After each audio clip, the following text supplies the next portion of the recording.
Nu lui Claudiu, mă. E Claudiu acolo. Nu știu cum se vede.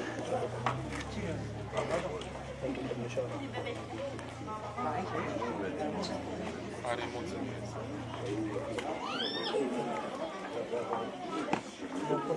Cam emoționat.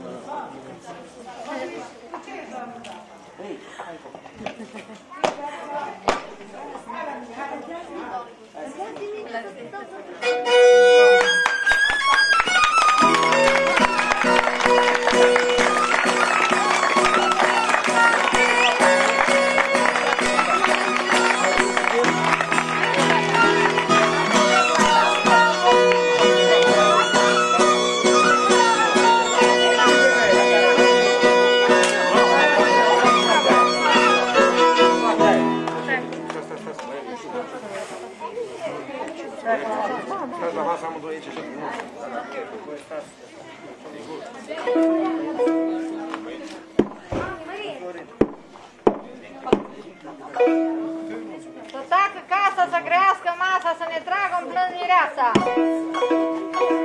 Să fiți cu ascultare de la mic până la mare, de un cuvânt de două, pături treci peste nouă. Frunzuliță mintea creața, sâmbătă dimineață, mândru soară răsărit, mireasa s-a împodobit, cu cunună de argint la biserică pornit. Iubiți prieteni și chemați și ne chemați toți cu dragoste frățească, am venit la casa aceasta. Căci am auzit o veste că în curțile acestea este o floare mohorâtă de o pomenești iubită. Tânăra noastră împărăteasă dintr-un milion aleasă nu se poate despărți de iubiți părinții ei până nu și-a luat un buciuc. Ia-ți mireasă ziua bună mai întâi și la început de la cine te-o crescut. De la casa cu forinți, de la tăi iubiți părinți.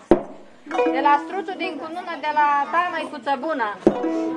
De la lutul de suprag, de la tata tău cel drag. Plângeți mireasă că o da mila, de la maică ta mai nu-i căpăta. Plângeți mireasă părul tău, nici ea de la tatăl tău, noi până-i Dumnezeu, că mila de la bărbat ca scândura de la pat. Ia-ți mireasă ziua bună de la grădina cu flori, de la frați, de la surori, de la nucii cei cu nuri, de la unde la mătuși, gata-te că ești pe uș. De la struț de busuioc, de la tineri din joc. Că de azi înainte jocul nu e pentru tine, nici grădin cu florile, numai supărările ca la orice om în lume. Ia-ți mireasă ziua bună de la pietrele din vale, de la vecinile tale. De-o fă bune, de-o fă răle, tu s-ai petrecut cu ele și s-ai petrecut viața până astăzi dimineața. Mireasă părutul tău, cum să pune suai tău și să cunună trebuița ta ce bună. Că am avut și o lume și la nimeni nu pot spune, că am avut o rujă plină răstădită într-o grădină. Dimineața m-am sculat, la grădină am alergat și am văzut ruja cu rouă, mi s-o rupt inima în două. Nici în rujă nu-i ce crede, la rădăcină ce șade un șarpe flământ și o scos ruja din pământ. El o scos și el o dus peste dealuri, peste munți, la părinți necunoscuți.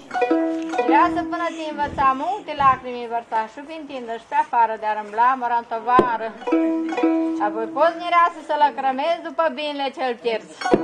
El din outeie nu-i popă să-l poată scrie, dar cel din vesti orice cine îl poate scrie. Și curcare satului cu colțul toporului, mijlocul hornului. Tata-i fată până-i fată, de-ar mânca între zile odată și atunci o cojă uscată. De-ar mânca ptită cu mare la obrază-i ca o floare. Iar dacă se mărită, de-ar mânca lapte cu ptită la obrază-i tot pălită. Mireasă din doi părinți, ce gândești de te măriți? Tu gândești că măritată e ca la maică ta fată? De știi cum e cu bărbat, n-ai scăpat la măritat. Că bărbatul e mare drac, vină de la crâșmă, bat. Nu te întreabă ce ai mâncat, ci te întreabă ce ai lucrat. Iar tu nu zice nimic, că nu mai trămurat de frică și-i plânge cu amar și jale. Vai și amarzile mele, ișoară cu și-am zgrele. Poți măicuță să-mi nabă eu când grădina ta, că eu rațului căuca. Odată la două veri, la 3 ani de 2 ori. Frunză verde de mărduce, suntem gata și ne-om duce la un ceas de cununie ce te leagă pe vecie. Dar nu pe o zi și nici pe o noapte, ci până la moarte. Și nu până în capătul o greză, ci până în capătul vieții. Și-ți îngenunche voi doi și-or da darul peste voi și vă-ți întoarce acasă, îl bărbați și nevastă. Și-ți trăi și în bine și în rău, cum v-a ajutat Dumnezeu. Iar voi nuntași frumoși într-un glas strigator, să fie într-un ceasul cel bun, la mulți ai viva și noroc să trăiască la mulți ani.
pe tine, cinstit mire Gheorghe Viorel, dacă din dragoste curată în căsătorie pe aleasa ta Larisa. Da. Te întreb pe tine, mireasă Larisa, dacă din dragoste curată în căsătorie pe alesul tău Gheorghe Viorel. Da. Poftiți în Sfânta Biserică.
fi și binecuvântarea noastră ei, care îi susținea cu același din trânsul la 12 patriarhi, cel ce îi soții pe Iosif, Asimeta și Edvilor și 11 pe Efraim și pe Manase, care îi primit pe Zanaria și pe Elisabeta și Edvilor bun pe înainte Răbdătorul, cel ce le îmbrăcea Meseiul făcut pe Hristos pe frurea Fecioara și din trânsa, pe Edupat și pe Hristos pe frurea neamului lumesc, care pentru meritul tău da și nunta bunătate, nunta Galilei și nunta pe acolo necuvântat-o, ca să arăți că din voia ta se face soțirea cea tămărește și naștere de bun din trânsa. Însuți prea Sfinte, Stăpâne, primește după cerea noastră rugătorii și pe clarul cești de față, cu ajutorul tău cel nevăzut binecuvintează nunta aceasta și dă lucrurile aceștia, Gheorghe, Viorel și Larisa, care să facă pe lungimele zile. Înțelepciune dragoste neapăreată pentru legătura păcii, da, de lung și seminție cu viață lungată, cu una cea creștinită a Măriei și îi vrednicește pe dâns și a-și vedea pe fiii fiilor lor. Păzește viața lor fără de lucreală și de lor din rău acelui de sus din gășurul pământului. Umple casele lor de greu de mici, de odărele și de toată bunătatea, ca să dea și iubiți. Și dăruiește și tot ce sunt împreună cu dâns și toate cele de aceste mântuire. Că Dumnezeu milostiv și îndurat și iubitor de oameni și ție slavă să împreună și cel fără de începutată Părinte prea Sfântului și Bunului și de viață Păcătorului tău, acum și în pururea și în veci veșilor. Amin. Domnului să ne miluiește. Binecuvântate, Doamne, Dumnezeul nostru, Sfințitorul Lumii și Vedainice și pe Abraham și Iubitorul Lumii și Iubei și Păzitorul Dumnezeu Crăciunii, Mărturisitorul cel bun al și orbeluință vieții.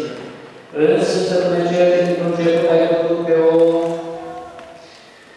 Tu ești Stăpâne și l-ai pus pe dânsul Doamne Stăpân al făcării și ai zis, este bine să fie unul singur pe pământ să-i faci în ajutor din dânsul și una din vasele ei făcut femeie, pe care văzându-o Adam a zis, iată, acum o să din vasul mele și pe lucrul meu aceasta să cam din femeie, că din bărbatul său s-a luat ea. De aceea a lăsat un păcatul său și pe mama sa și să va cu femeia sa și vorbea în tot, și pe care Dumnezeu i-a unit cu omul să nu despartă.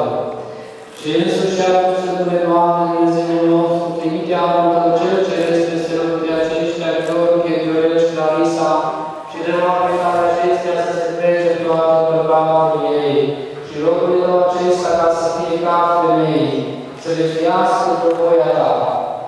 Binecuvintează-te pe și Doamne Dumnezeul nostru, pe care ai binecuvântat pe Abraham și pe Sara. Binecuvintează-te pe și Doamne Dumnezeul nostru, pe care ai binecuvântat pe Isaac și pe Rebecca.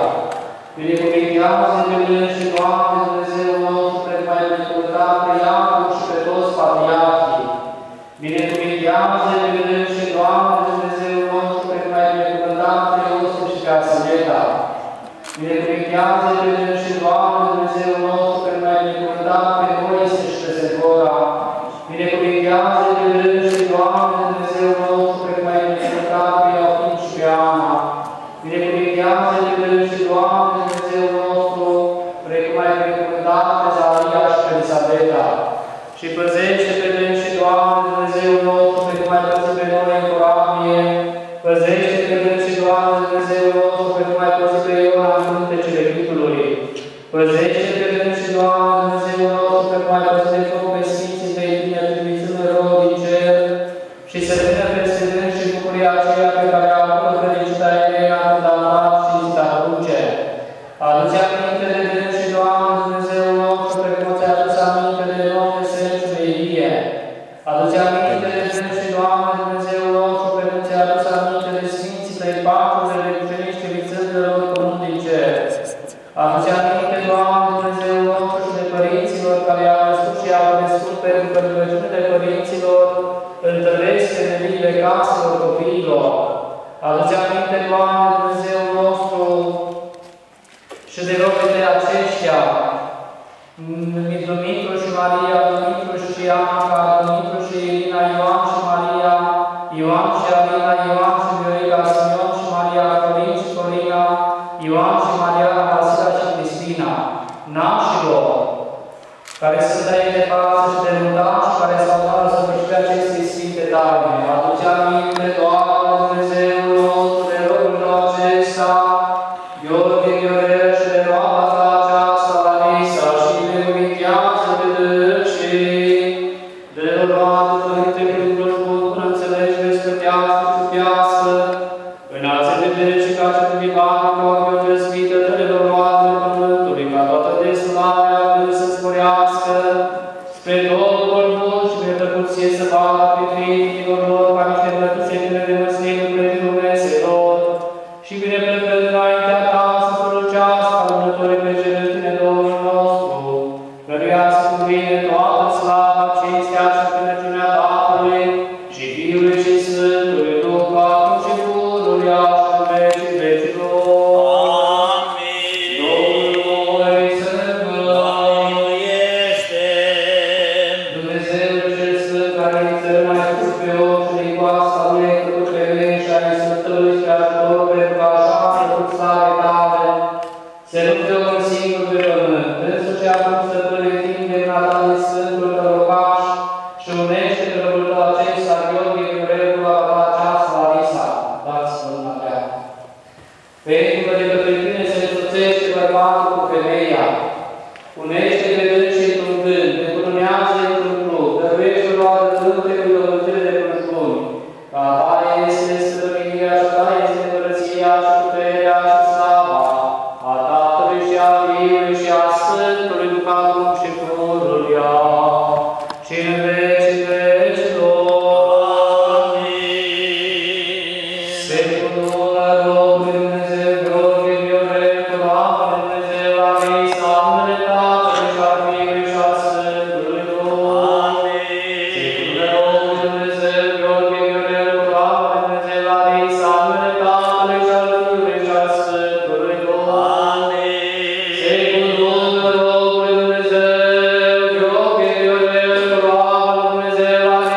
biserica se supune lui Hristos, așa și femeile bărbaților lor întru toate.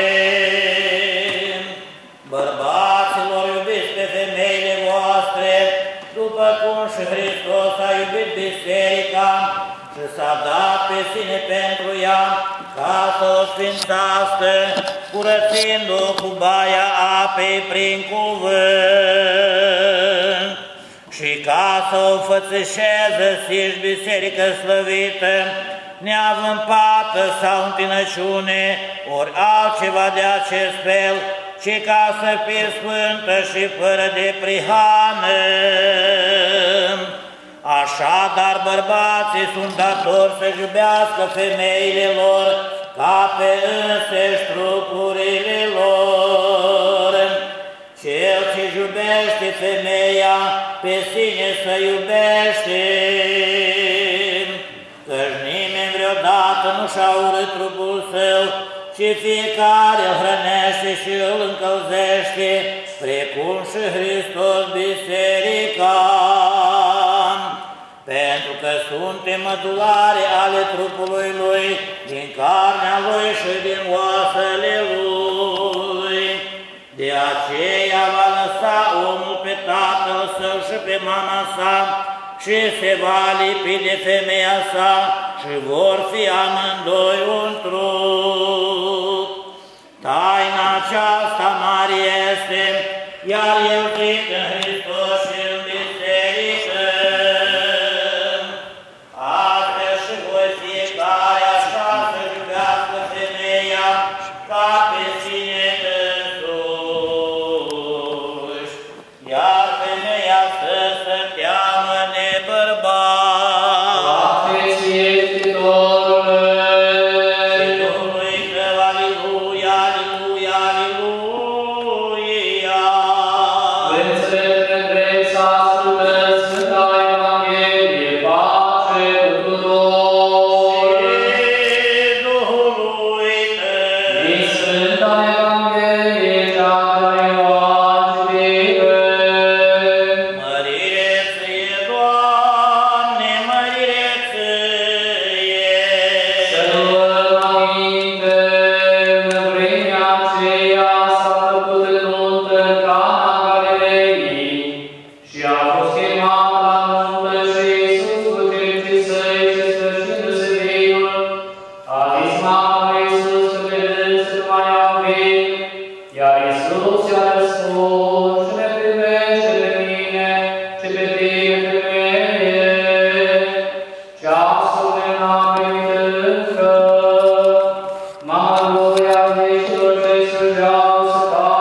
Doamne, miluiește!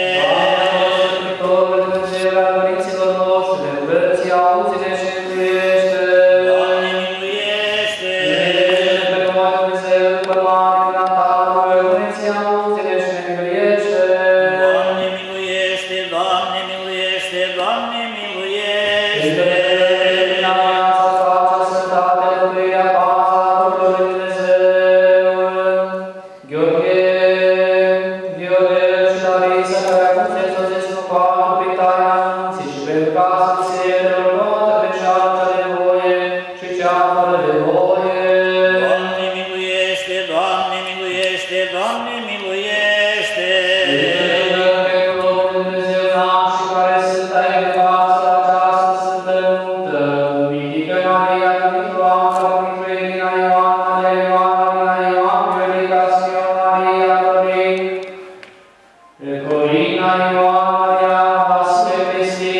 pentru tot poporul care se înainte Sfântă Biserica aceasta, pentru sănătatea și pentru mântuirea lor. Doamne miluiește, Doamne miluiește, Doamne miluiește. Pentru sănătatea și mântuirea lor. Doamne miluiește, Doamne miluiește, Doamne miluiește. Doamne miluiește.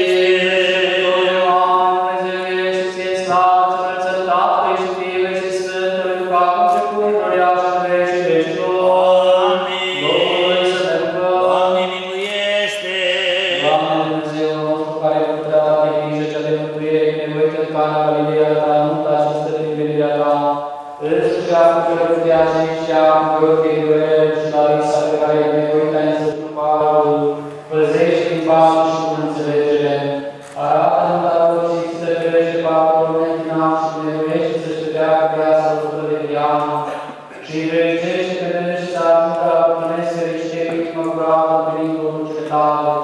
Că tu ești Dumnezeu nostru, Dumnezeu care iubești și mântuiești și se slavă Dumnezeu împreună și cel fără de început al tău, Părinte, prea Sfântului și Bunului și de viață Sfăcătorului Tău, acum și pururia și în veci vecilor. Apără-mântuiește, miluiește și ne păzește pe noi, Dumnezeu, cu harul Tău. Doamne miluiește. Ziua Doamne, să nu ține Sfântă în pace, fără de păcate, Înger de pace, credincios, Sfântător, păzitor al sufletelor și al trupurilor noastre, la Domnul să Dă-ne, Doamne. iertare de păcate, și de greșelile noastre și de bune și de folos sufletelor noastre și pace în mila lor să Dă-ne, Doamne. și arată vremea vieții noastre în pace și în pocăința o să duceți sfârșit creștinezi vieții noastre, fără vreme, mântată în pace și răspuns bun, la înfricoșătoarea judecată de Hristos să Dă-ne, Doamne. Cântarea credinței și părtășia Sfântului Ducere între noi înșine și în viață și toată viața noastră de Hristos Dumnezeu să o dă. Dă-ne, Doamne. Cântarea credinței și învelicește pe noi Sfântule cu prezbiterul Sfântă să Dumnezeu a te chema pe tine, Dumnezeu cel ceresc, Tată și a zice.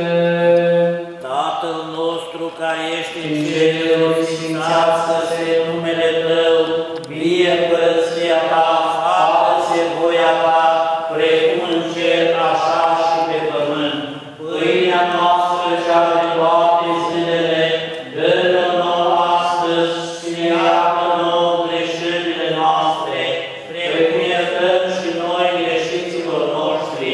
Și nu ne duce pe noi în ispită, ci ne mântuiește de cel rău. Tata este împărăția și puterea și slava Tatălui și a Fiului și a Sfântului Duh, pururea și în vecii vecilor. Amin. Pace tuturor, Tatăl noastre Domnului, să ne plecăm. Să-i, Doamne.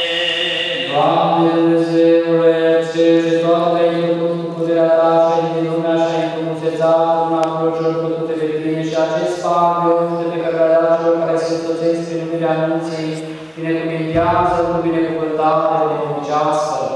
Că s-a binecuvântat de dăm și s-a preasăvit în împărăția Ta, a Tatălui și a Fiului și a Sfântului Duh, acum și pururia și în vecii vecilor. Amin. Paharul mântuirii voi lua și în numele Domnului voi chema.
Iată fiilor duhovnicești, prin punerea mâinilor pe Sfânta Evanghelie și pe Sfânta Cruce, ați săvârșit jurământ înaintea Sfântului Avram că veți păzi legătura dragostei și a unirii între voi, până la pământ, curată, neîntreruptă, dreaptă și cinstită, și că nu vă veți abate de la datorile voastre niciun nicealtul, urmând ceea ce este plăcut lui Dumnezeu și oamenilor.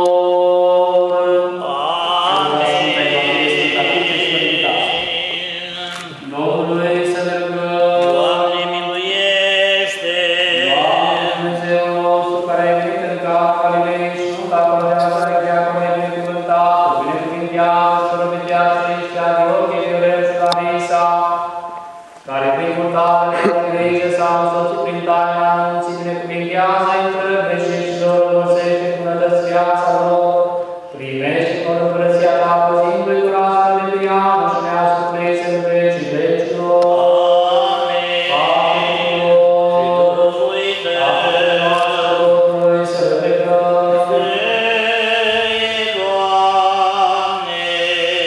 Tatăl, Fiul și Sfântul Duh, Treimea cea tot Sfântă, Ființă începătoare de viață, Dumnezeu, împărăție să vă binecuvânteze pe voi, să vă dea nouă viață, de lungată, noapte, de frumos, fără viață și credință, să vă umple pe voi de toate bunătățile și de pământezi, să vă velicească de scătarea bunătăților și oricăduite, pentru că cine scătoare Dumnezeu și a tuturor Sfinților, acum și tururia, și în vecii vecilor. Amin.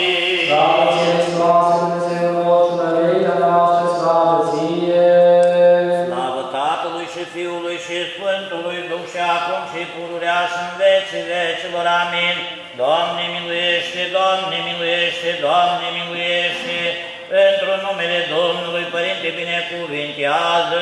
Hristos, Dumnezeul nostru, cel adevărat, pentru rugăciunile preacurate, Maicii sale, ale Sfinților Slăviților și întru lăudaților apostoli, ale Sfinților Părații, Constantin și Maica sa Elena, cei tocmai cu apostoli cinstiți, ale Sfântului și Marele Ucenic Procopie, și pe rugăciunile tuturor Sfinților Săi, să ne miluiască, să ne mântuiască pe noi, ca acum de oameni iubitori. Amin. Pe rugăciunile Sfinților Părinților noștri, Doamne Iisuse Hristoase, Dumnezeul nostru, miluiește-ne și ne mântuiește pe noi.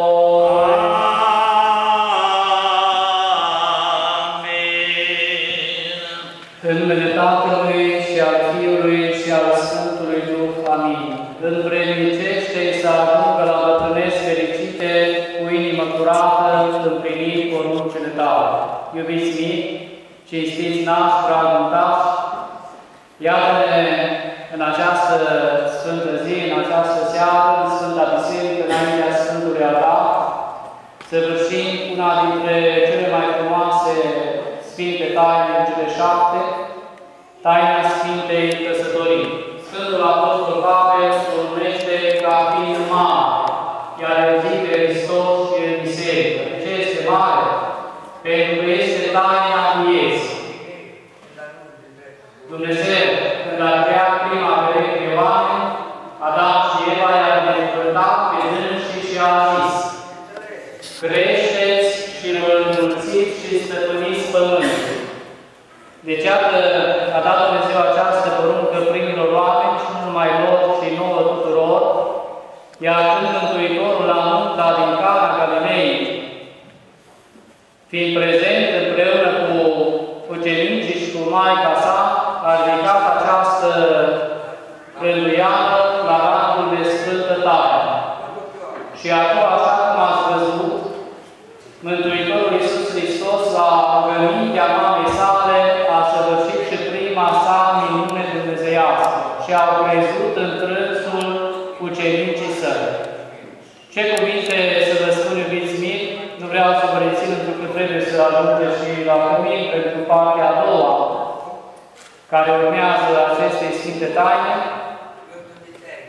Pot să vă dau îndemnul Mântuitorului nostru Iisus Hristos, care, cum ne îndeamnă Maica sa să facem ce ne învață El, dintre multele învățături, una este aceasta,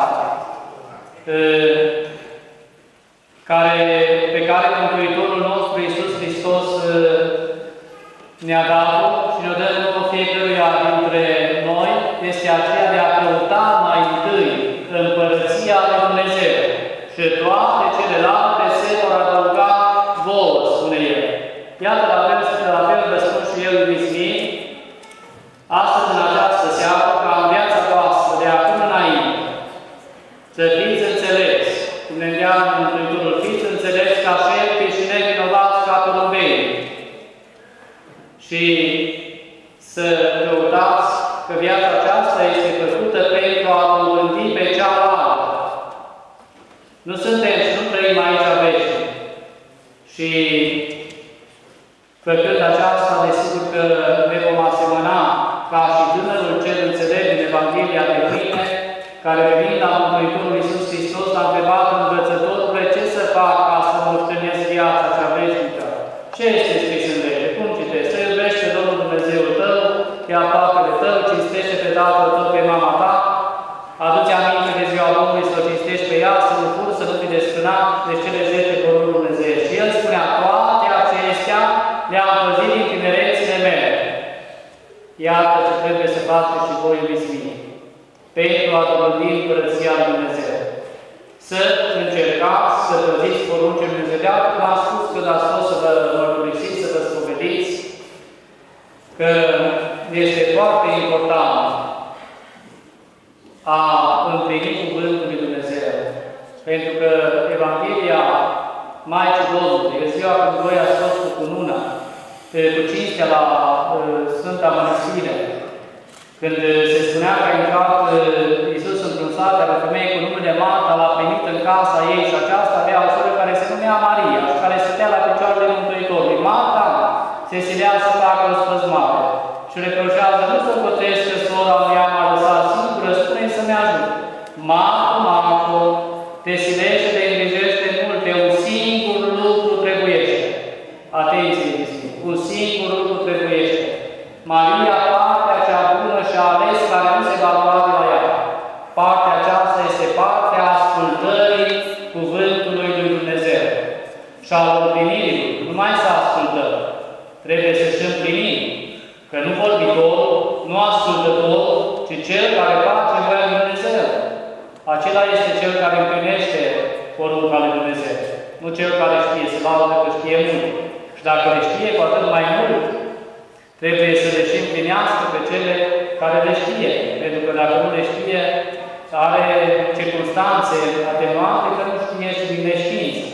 Dar mântuirea eu vă îndemn pe voi. Poruncile dumnezeiești ne îndeamnă, deci să ne aducem aminte, spune acolo porunca 4, aduce aminte de ziua Domnului ca să o cinstești pe ea. Duminica în Sfintele Sărbători, oriunde veți fi voi, oriunde veți afla, aici, în Franța, în Germania, în Londra, să știți că Dumnezeu a făcut 6 zile pentru om.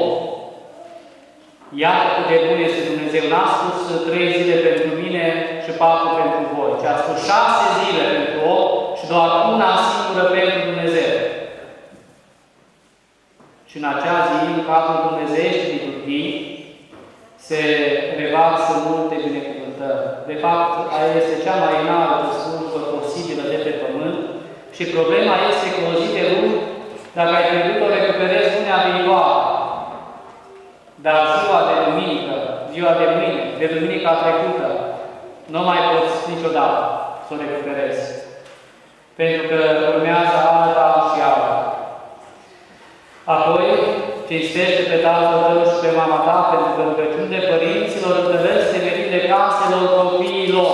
Așa spune slujba Sfintei Cununii. Și apoi celelalte porunci, datul de a naște prunci, care este porunca cea dumnezeiască,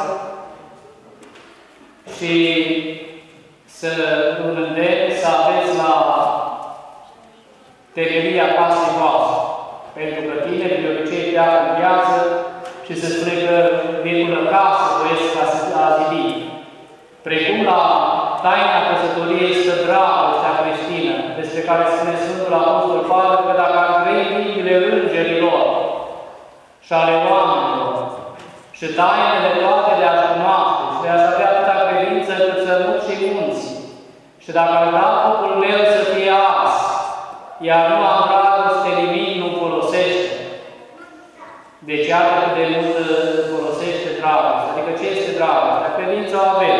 Avem cu toți un certificat de botez, cum că ne-am botezat, că suntem creștini, ortodoxi sau catolici sau așa mai departe.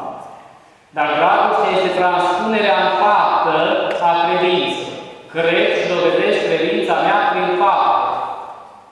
Și țineți minte un lucru că nu vreau să vă mai rețin. Omul se zbate foarte mult. Vine, aleargă, muntă, stres, mers, venit și ne socotește cel mai important lucru. Oaspeți mulți, invitați, totul să fie perfect. La o nuntă, știți ce e cel mai important oaspete? Președintele țării. Fals. Cel mai important oaspete este Mântuitorul Iisus Hristos. Precum acolo și aici fiind de față. Așa spune Sfânta Taină. Și tocmai pe el se face căl nesocotit. Motivele sunt multe, îndreptățite și neîndreptățite. Pentru că ce spune Mântuitorul? Lasă că nu mai are important o spăs și pregătire mare. Ea și-a ales partea cea bună. Și când îi spune o femeie din popor, laudă, fericite este pântecele care te-a purtat și pe care așa este, dar mai fericiți sunt cei care ascultă cuvântul lui Dumnezeu și îl împlinesc pe el. Iată cine este fericit. Ce caută toată lumea? Fericire. Este fericire în afară de Hristos? Vă întreb. Și răspundeți, este fericirea în afară de biserică? extra eclesia nu la salt. În afară de biserică nu există mântuire.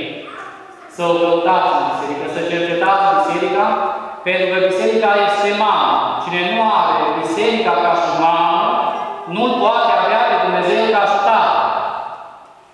Și așa cum veniți de dincolo, care om este acela care nu merge să-și vadă mama lui, să o îmbrățișeze, să-i asculte ofurile, necazurile, să-i aline suferințele, să o vadă. Ori, iată și Sfânta noastră biserică, v-am spus, oriunde vă veți afla, în biserica în care v-ați botezat, în care vă curunați, dincolo unde vă aflați, să cercetați Sfânta Biserică, pentru că acolo este și numai acolo este prezent Mântuitorul Iisus Hristos, care atunci când se întâmplă și se întâmplă, cei care sunt în spatele vostru știu. Și pentru asta sunt ca să vă spună și să vă fie model că viața este și o cruce, viața aceasta de familie. Este o cruce și viața pentru monah. Dar nu este ușoară nici viața de familie. Nu este deloc ușoară. Pentru că, v-am spus, este porunca lui Dumnezeu de a naște copii de perpetuare a neamului omenesc, numai de a naște, de a ieși crește în învățătura Bisericii și în credința în Dumnezeu. Și atunci când veți întâlni în călătoria aceasta, că suntem călătorii, dar noi nu călătorim pe orizontal, ci călătorim pe vertical, în sus, spre Împărăția lui Dumnezeu este călătoria noastră, veți întâlni și vântul, valul, furtuni, necazuri. Luați aminte la cuvintele Mântuitorului care spune: în lume necazuri veți avea, dar îndrăzniți, eu am biruit lumea. Și dacă voi îl ascultați pe Dumnezeu, și Dumnezeu o să vă asculte pe voi când veți cere ceva de la El. Cu aceste gânduri bisericoși și rog pe Dumnezeu, pe Mântuitorul Iisus Hristos, care este modelul pentru tânărul Mile și Maica Domnului, care este modelul pentru mireasă, ca să vă dăruiască multă înțelepciune, mult spor în viața aceasta duhovnicească și să trăiți într-un mulți, fericiți și binecuvântați ani. Mulța trăiască, mulța trăiască, într-un mulți ani. Mulța trăiască, mulța trăiască, la mulți ani. Pe asta l-am întrebat, asta v-a făcut logodna. Repede spun la logodna. Deci logodna nu se repete, după ce vezi, nu se repete două, de-aia am stabilit.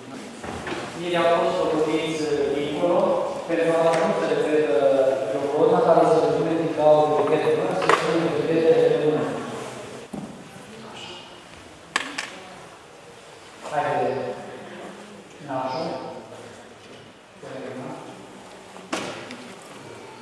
Bine frumos, pentru că